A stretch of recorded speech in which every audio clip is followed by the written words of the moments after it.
The Falcon Report team is excited to welcome you to our 6th episode, which is our season 1 video. You will meet our VAPA principal, Mr. Gordillo, and one of our dual immersion teachers. That's right, this episode is about celebrating Hispanic Heritage Month and closing out season 1 of Falcon Report.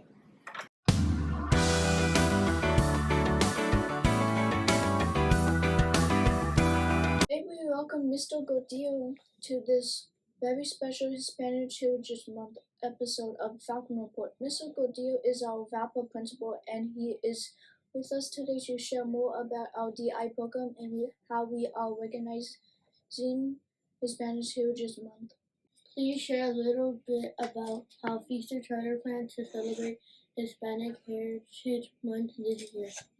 All right, so here at Feaster, we are so excited to celebrate Hispanic Heritage Month this year. It starts from September 15th to October 15th, and we are inviting all students to dress up in their favorite country of Latin American origin in their colors. So what we're asking you to do is on September the 16th, which is Friday, September 16th, you're going to choose your favorite colors from the flag, one of the flags that we're celebrating Latin American independence.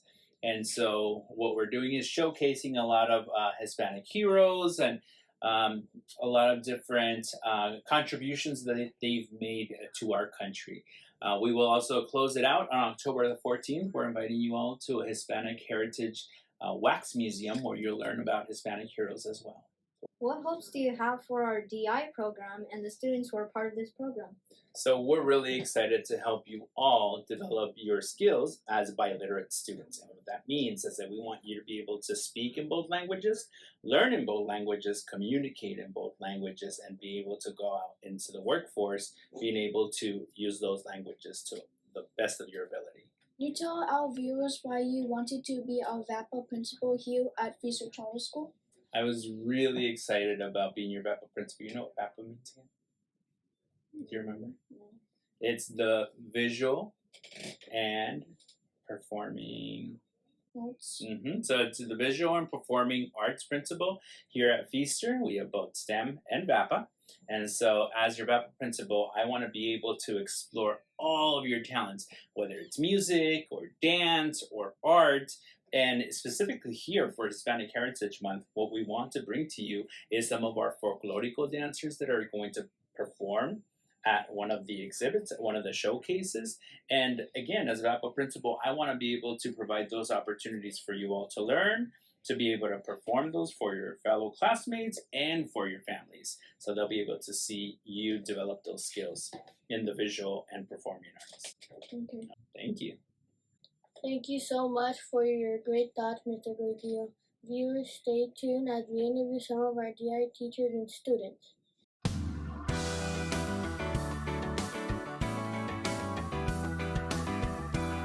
We are here with Mr. Samaniego, and we are hoping you will tell our viewers why you feel that it's important to recognize Hispanic Heritage Month. Why do you feel like we should celebrate Hispanic Heritage Month? The cool thing about Hispanic Heritage Month is that it's an opportunity for us to recognize like all those icons that live through history that happen to be Hispanics. So like especially here in Feaster, there's 90% of it is Hispanic. 90% Hispanic, mijo, a big percentage. So when we see these icons, like these very famous people that shaped Hispanic history, these are people that look like us. So I think that's really cool, you know, like, because I was used to seeing like superheroes and like all these like Avengers. They don't look Hispanic, if you notice. They look a little bit different. But if we recognize our Hispanic heroes and icons like Cantinflas, Elena, Chespirito, all these people, we're going to recognize that they're like us. And we can be icons of history as well. So I think that's really, really cool. What is your favorite Hispanic icon? My favorite Hispanic icon, I think, will be Cantinflas. Cantinflas, he was a comedian. He was an actor. He was a comedian. But the cool thing about him is that he will tell a lot of jokes and like funny anecdotes. But if you really listen to him, he will be telling something deeper. He will be talking about something that was really important, but in a really funny way. And that'd be cool because you'll be laughing, but afterwards, if you thought about it, like, oh wow, he actually had a good point. So maybe like inspiring. Yeah. Oh yes, mijo. He definitely inspired me. Good word. He definitely inspired me because I like being a little silly. But between the silliness, if you pick at it, there's also some stuff that we can talk about. What is your favorite part of the Hispanic community? My favorite part of the Hispanic community, I think it's the essence of family. Like when you think of like Hispanic and family, I think like the abuelas, like las abuelas, los tíos, like quinceañeras. I really like the celebrations we do in the Hispanic community because they bring a lot of families together. And I like that a lot. You know, we think of a family, you have the uncle talking over there, you got eating carne asada. It creates a lot of good memories to look back on. Yeah. How do you think Hispanics affect and inspire our community? Great question, Yuda. Well, Hispanics, they affect our communities because we're heavily a Hispanic community. If you look at Chula Vista, a lot of us are Hispanics. We're like a feaster itself is 90% Hispanic.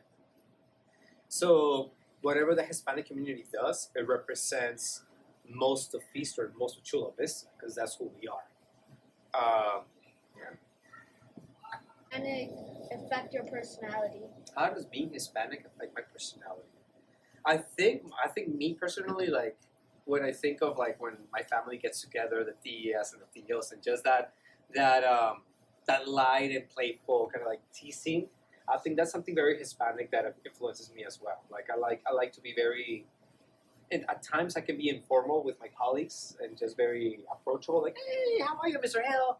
And I think that's a very Hispanic thing of me, of just like treating everybody like a cousin, treating everybody like a friend. That's something Hispanic. What else would you like to share?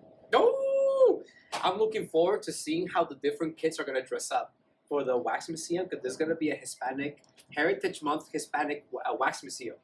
So I'm interested to see all the tiny little Frida Kahlos, all the Cesar Chavez walking around. I'm going to dress up as well.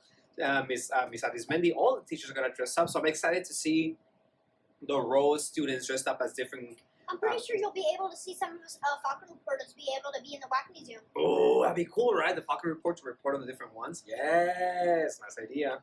Nice, so I'm looking forward to that. You're going to have to find the Falcon. Good luck.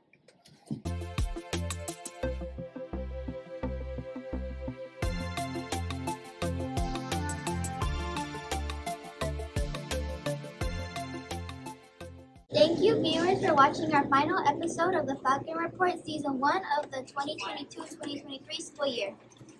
If you like this video, please click the subscribe button and ring the bell for notifications. Join us next quarter when we will bring a whole new season of exciting episodes. Bye! Bye!